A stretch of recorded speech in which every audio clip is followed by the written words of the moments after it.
Kasper,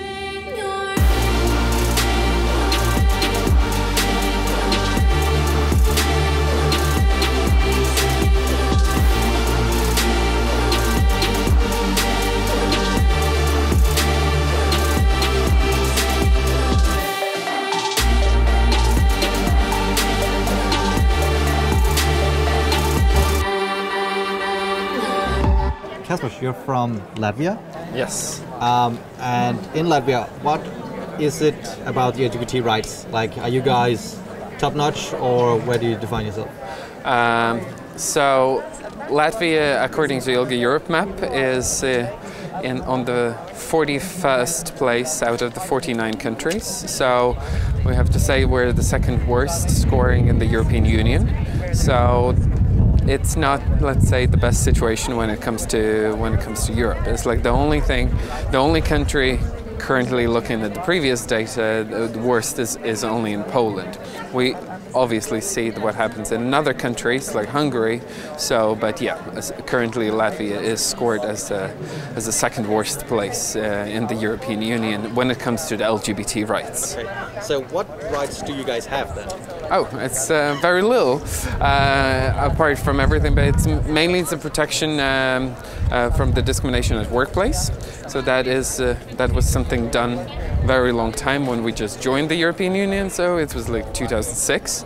So and then we have an ombudsman where we can actually go and file the cases. It's like if we feel the cases of discrimination, and then we have like somewhere in between, not even a mention, but we're on the and others when it comes to the protections from the hate crimes. So this is just about it. Just summarize what we have. So we have a way much longer list than what we don't have. And so all your rights actually came when you guys joined the EU?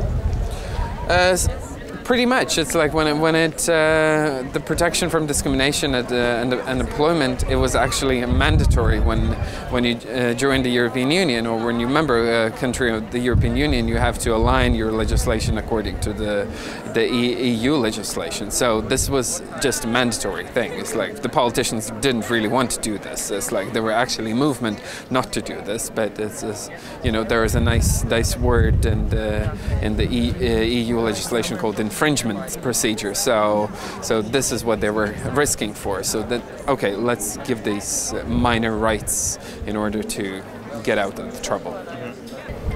If we look at the future for Latvia, where do you see Latvia on the LGBTQ plus rights in like 5 years? Well, one hope is there that we have the partnership bill. So it's like many people think about like big plans. I would say for 5 years, we really hope that there is a partnership regulation, so at least the same-sex families are recognized by the law. So it's and that we have at least some protections for the LGBT families. This is what's needed, and that's what's required. And I really hope in the next 5 years we will be able to achieve that. So if we extend it a little bit and take like 10 years, what is the next step after that, you think? We're actually not thinking that that's too far ahead. It's way too far ahead, because what we as well see the situation, what happens around the European Union. So our main thing is actually not to go back, because there are movements in Latvia that are trying to get us away from progressing. It's like most of us know what happens in Poland when they're trying to cut LGBT people. Cut the rights of the LGBT people. So we are really much hoping that this might not happen to Latvia. So what we have to do within all of this period in order to protect the rights so we don't go backwards. But there are movements that are actually really trying to take us away and take back us to the Stone Age. If you look at EU, they have just launched a strategy last year, 2020-2025. Yeah. It looks at LGBT rights in Europe. What do you think about the strategy, and do you think that it will help Latvia move further on the LGBT rights in general? I think it's a good step that the EU has made this decision and has clearly pointed out that the LGBT rights are human rights and are the priority of the European Union. So I will be now reserved and kind of follow how the European Commission is going to implement this and how it will be spread to the member states. So I'll be cautiously optimistic, but before I'm kind of express my excitement, I would see how that is being implemented. But I'm happy that the European Union has made the step. It's like to work and recognizing that this is a problem, and by making a clear strategy in order to overcome the problems that our LGBTIQ community is facing on a daily basis in the European Union. I know I'm very happy that to see as well that the European Union is doing about human rights at home, because EU is very good, and a lot of our countries are very good in teaching other countries about the human rights and democracy, but still there is a problem at home. So I hope this is the first step on trying to deal with the issues at home.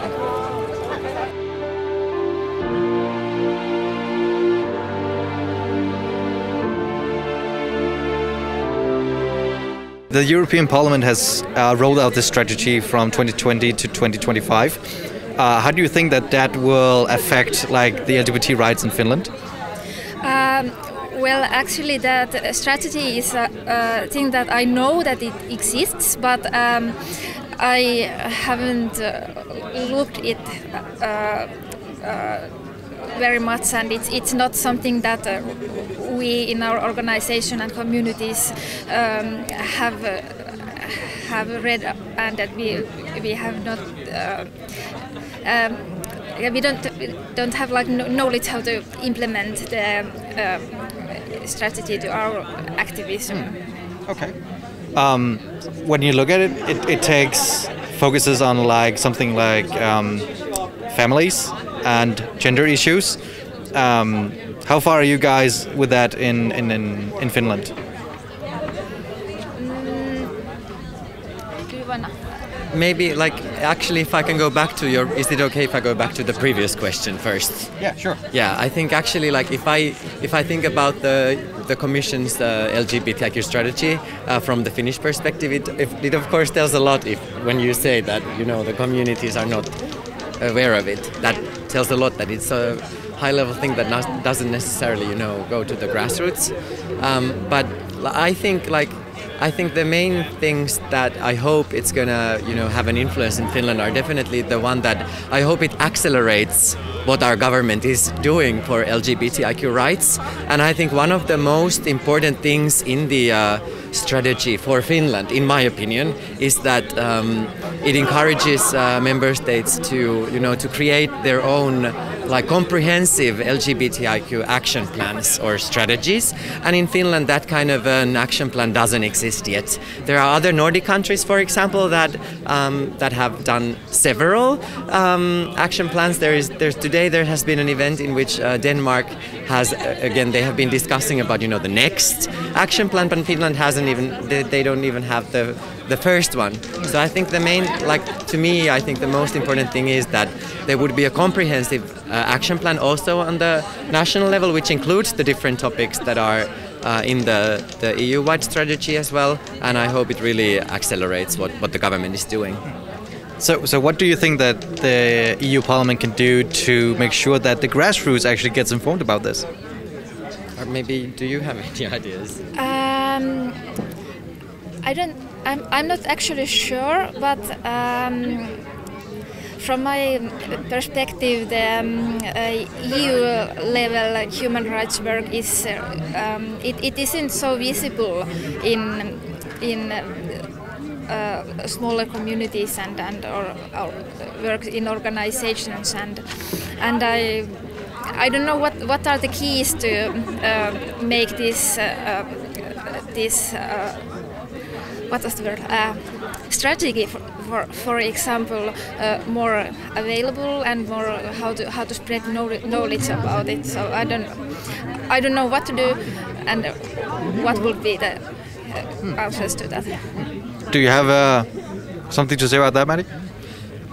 Maybe that I sort of find the question a bit problematic, because I think it's not only, you know, about delivering information of the strategy to the grassroots, but actually it requires, I think in my opinion, it requires a lot of about the Commission and different decision makers, the public officials at the EU in different kind of EU bodies, that they also like really they have to listen to the like smaller communities as well, and the like all parts of LGBTIQ community or people with any sort of fluid sexual orientation, gender identity, gender expression, or sex characteristics. So I think it's not only about, you know, delivering the information, but actually listening and having the conversations, and also, you know, really trying to do it at the grassroots level and smaller communities as well.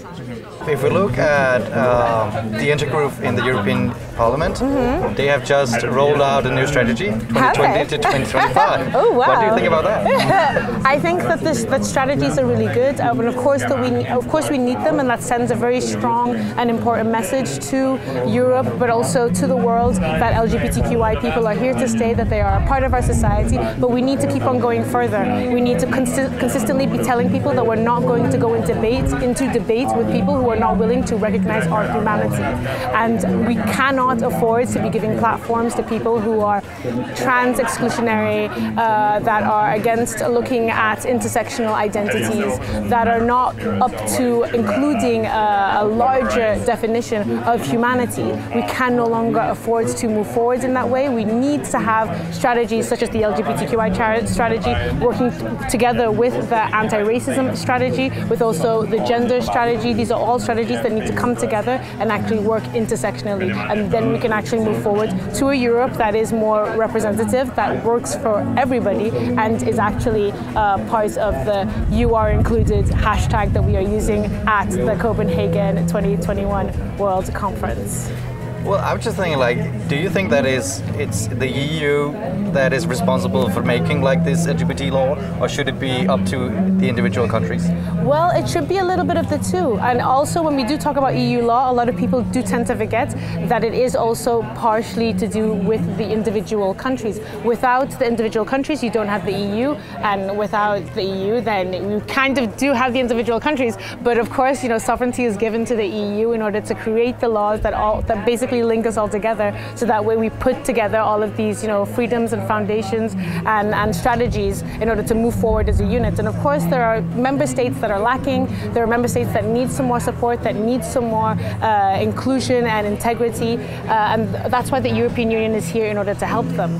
I do believe that Europe should play a greater role, but Europe also needs to work on itself in the meantime, and these two are not, you know, they're not exclusive from each other. We can do two things at the same time. I think women, we keep on showing this every day, that we're able to do many things at the same time. So for me, it's extremely important that Europe still continuously shows that LGBTQI people are present, that they're here to stay, that they are an important part of our society, but they also need to push at the member level states. They need to tell them when they're going wrong, especially with what's happening in Poland and Hungary. They need to act faster, because people on the ground can't afford to wait on a petition. They can't afford to wait on a letter that is sent from one institution to another, or from one government to another. They need actual support right now. So for me, the EU needs to pick up the pace, but I think it's doing that as well, but it can work better, and it can be more inclusive. From when you started in '91 up until today, not much have happened, or what? I can tell what's happened. Well, at least when Lithuania joined Council of Europe, the requirement was to delete this criminalization of homosexuality. We're happy with this. Of course, now we start to be legal, and more, of course, Lithuania introduced law on equal opportunity in 2001, introduced quite new penal code, labor code. It was time when it was a lot of new legal documents, and we're happy that in each document was article about equality, non-discrimination, and sexual orientation was included.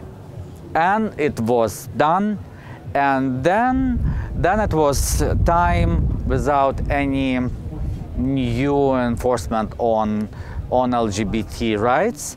And what's happened, I have to say that compared with Soviet time, we are in good situation now. Of course, we see what's going on now in Russia, in Belarus, and we are in better position.